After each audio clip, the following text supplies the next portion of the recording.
Under the leadership of IRC Commissioner Sam Koim, the tax office has continued to put in measures to generate more revenue for the state through tax collection to balance the weight scale with personal income tax, the top revenue earner for the country.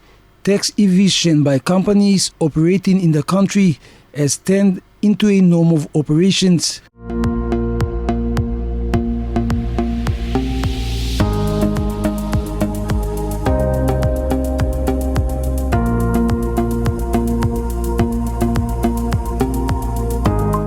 Any joint agreement under a Memorandum of Understanding has been inked by the Tax Office and National Capital District Commission to all businesses operating in Port Moresby pay taxes, which by law is due to the state. The arrangement about the NCDC is such that NCDC as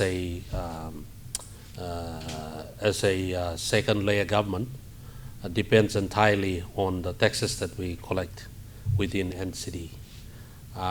They get 60% of all the GST that we collect in the city. They don't get any special PSIP or other funding from the government through the budget, but this is the budget that comes from IRC, and they depend entirely on that budget. Plus the other municipal fees that they collect. The capital city of the country hosts half of the 72,000 companies registered to conduct business in the country. But IRC Commissioner Sam Koim says not all comply with the country's tax law. The taxpayer base that we have in NCD, both the individual and enterprise, in NCD alone is about 72,000 taxpayers, registered teens that we hold. So NCD hosts about half of the entire tax registered teens that we have at IRC. So of that, less than 12%, if you like, about 13,000 thereabouts, are active teens. Active teens, at one point in time they probably filed or paid something to IRC. But those active teens do not mean that all of them are paying their fair share of taxes as equitably as and fairly as they should be under the laws. But soon time will be running out on businesses who do not comply with the country's tax law. The agreement partnering the tax office to join hands with the National Capital District Commission will be breathing down on them in Port Moresby. This particular partnership that we will be inking today will go a long way in terms of aligning our resources, sharing and collaborating to make sure that those taxpayers out there who are benefiting from the services that the city is providing. The city has grown, but the income to both the national government and to the NCDC coffers has not grown much. So that's why we are now forging this partnership to seriously put the focus on NCD and carry out some compliance activities to increase the compliance and make sure that those who are not within the those who are not even paying taxes and yet benefiting from government services should be brought to account for it.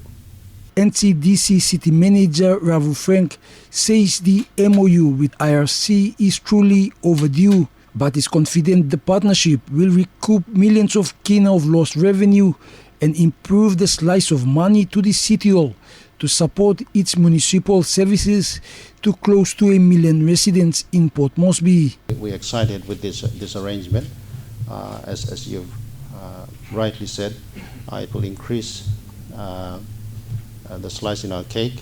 And of course, given the challenges that we face, the development trends that are happening at a very fast rate, obviously money is needed to provide the municipal services to the city. And so this arrangement basically will enhance that with NCDC in a big way. The country's chief tax collector points to the main objective of the agreement, to partner with NCDC.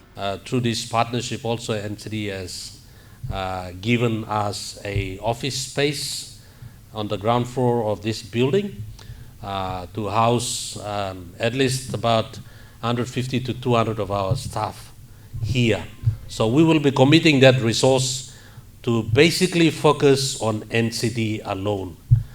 Since they host about half of our registered teens, we would like to focus on those teen holders. So we are moving a significant portion, at least 1/3 of our resources at the headquarters, will be migrating them across to here. And what they will be doing is focusing on the taxpayers in NCD alone.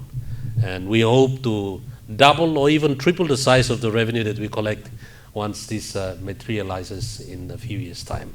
IFEDA says data sharing will make it tough on companies not complying with the country's tax law to continue to operate in the dark. Part of this also, we will also be sharing trading license information that NCDC hosts, which data is critical to advancing our compliance activities. So we'll be sharing what they host here, the data for businesses that are carried out in NCD, and we will be comparing that against the teen holders. The other aspect of this agreement is also to get NCD as a taxpayer to subscribe to what we call the 65A arrangement, where the GST will be, the 10% GST component will be withheld at the point of payment, and they will wire that to IRC directly on account of the taxpayers. So that's the third part that we are looking at to get NCD to participate, and also increase the tax compliance mechanisms that we are introducing. NCDC City Manager Ravu Frank, who recently moved into office, was full of praise on the work collaboration. He believes the partnership to work with the tax office is a positive milestone. To collect all legitimate taxes and GST from defaulters. Also to widen the net. We don't have any interest in widening the taxation net, but we want to widen the taxpayer net. Also to help IRC to collect all national taxes and IRC to help us collect in municipal taxes. So I think this arrangement, as Commissioner has rightly said, it's long overdue. And warn companies to abide with the country's tax law. With 150 or 200 officers in here, also with NCDC's support, we'll be knocking out your doors.